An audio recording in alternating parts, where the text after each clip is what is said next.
4 amendements qui font l'objet d'une discussion commune. Le 38 rectifié bis, c'est M. Pacaud qui va nous le présenter. Oui, Madame la Présidente, Monsieur le Ministre, Madame la Rapporteure.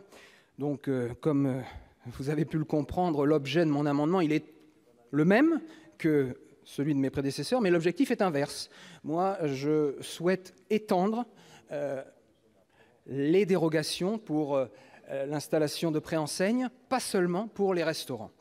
Il ne s'agit pas du tout de défigurer les paysages, il s'agit plutôt de donner une bouffée d'oxygène à des territoires ruraux qui sont en souffrance et qui sont en souffrance de manque de visibilité. Comme l'a dit Laurent Duplon, effectivement, si on souhaite avoir des territoires vides un jour, eh bien, continuons comme ça. Il n'est pas question de vouloir muséifier nos territoires. Nous ne souhaitons pas que notre ruralité devienne une ruralité dortoir.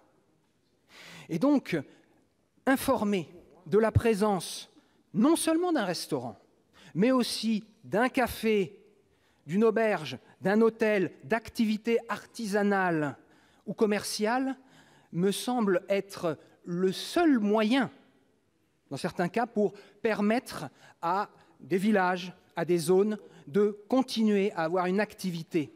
L'aménagement du territoire, c'est aussi l'activité économique. C'est aussi l'activité économique.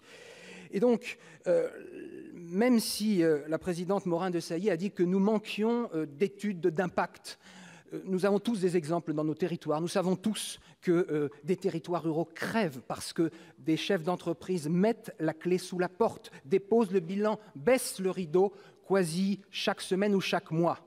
Je peux vous en citer des exemples. Je pense que vous pouvez le faire aussi.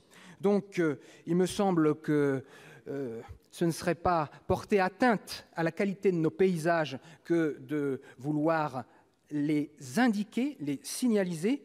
Et en fait, je parle au nom de beaucoup de ruraux qui sont intéressés par la loi.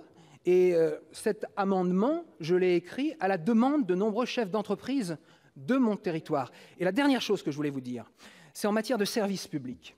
Vous avez beaucoup de petits commerces, alors ce sont des fois des bars, qui sont aussi point-poste.